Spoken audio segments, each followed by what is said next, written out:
This episode is part of the Transformational Podcast, Systems in Motion. If you want to learn more about the leverage points, please listen to the opening episode. The following podcast invites you on an imaginary journey to climb the ladder of inference, which will help you to give you a new view on things and gives you more awareness. By the end of the podcast, you will be able to perform acrobatic moves on the ladder of inference.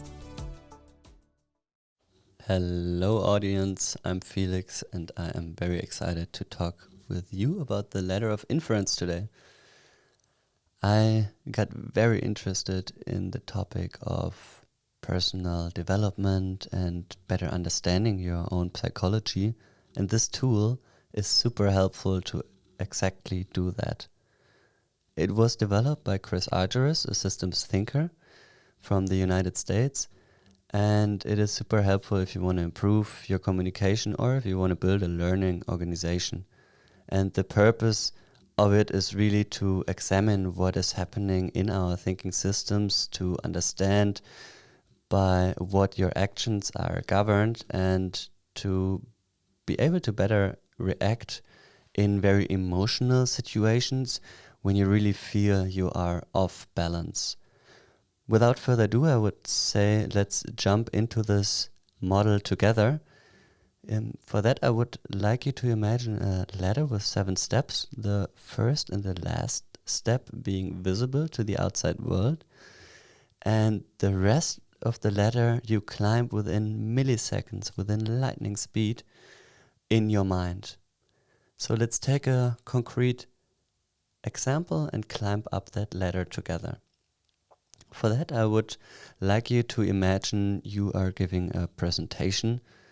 You are standing in a room with furniture in it. There's plants in it. You can see through the window outside, but of course there is a bunch of people watching you. Some having direct eye contact, some looking at your presentation, some people taking notes. So this might be the raw data, the observable experience that could be videotaped and seen by everyone. And this is the first step of the ladder. Moving up, we are selecting data. So we are putting our personal filter on there, and from this whole situation, you might select the data that you've seen. Let's call him George for the sake of this example. That George is on his phone and he was yawning a couple of times, so he's not paying full attention.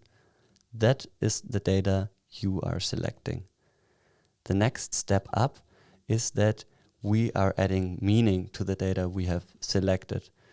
And this meaning is often influenced by our culture and by our personal background, and our mind really makes up the meaning. So it might say something like, George is bored and he's not really interested in what I've got to say. Moving up the ladder, you are making assumptions based on the meaning you've just added. So this is very subjective. You might say something like, George dislikes my presentation and he'd surely like to be somewhere else right now. From that, you're drawing conclusions, which is the next step. So your mind is telling you, therefore, this is what it's all about. George is not appreciating my effort. He's certainly not using his time productively at work. And then you are bridging these conclusions to your belief set. So this is the second last step. You might also create new beliefs based upon your psychological makeup. And in some cases, if the observations were so profound, you might change whole belief systems. In our example, you might say something like, George is a really, really lazy coworker and he surely shows no respect towards me and the working place. He's definitely also not a hard worker. From these beliefs that you adopt, you take action. This is the step that is visible for everyone again. And these actions are based on beliefs. And for our example, this might be something like you won't ask for feedback. You won't give the presentation to George.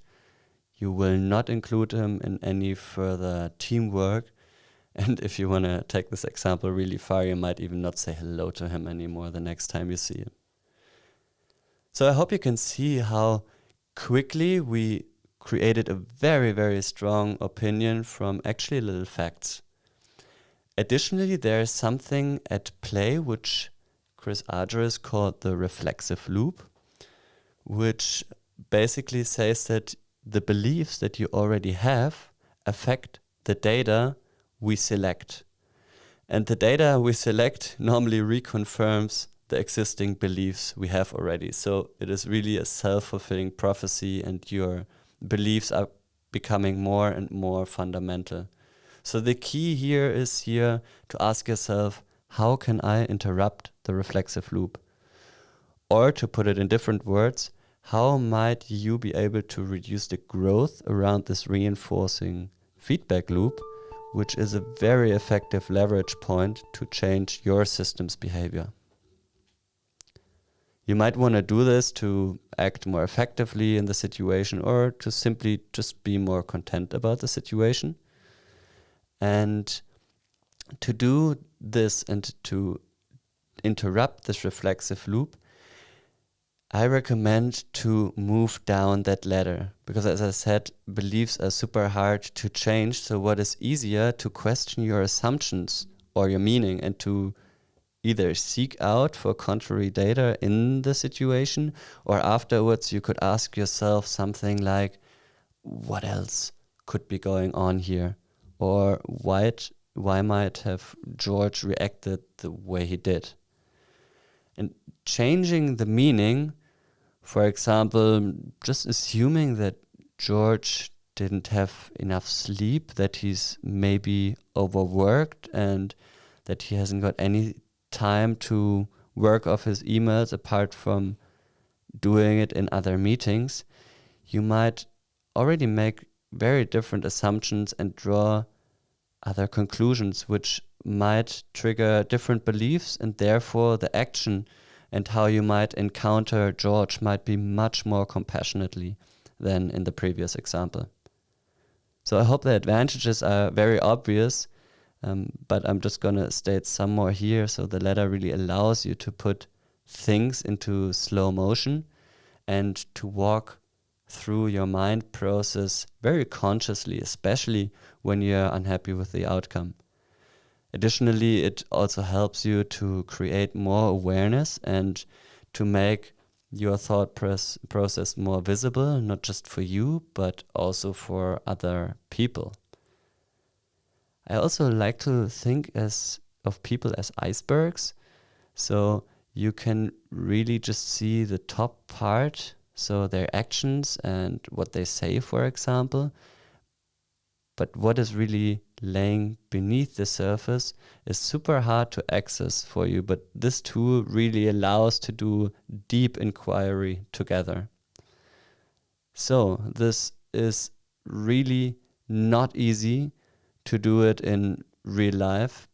Often you are very emotional when the tool is most needed, but I would just like to highlight how powerful it actually is, and just give you a brief explanation on how you might use it in your personal life, because you might be surprised to find out what beliefs are governing your actions. So I really would like to encourage you to play with that model and just start with an action, with an outcome or a result where you were not 100% content with the outcome, where you would have wished you would have reacted differently. And then you just start to go down the ladder. You just start to see what your beliefs were, what conclusions you draw, what assumptions you made.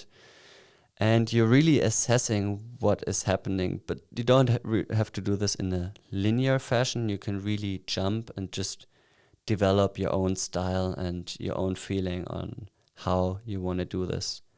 Once you've arrived at the bottom of the ladder, you can go up and asking yourself, okay, what improvements could I take to have a different outcome where I might be more content with the situation?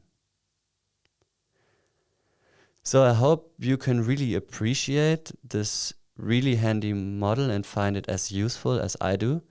And for now, I really thank you for listening. This episode was produced in cooperation with Meeet Studios.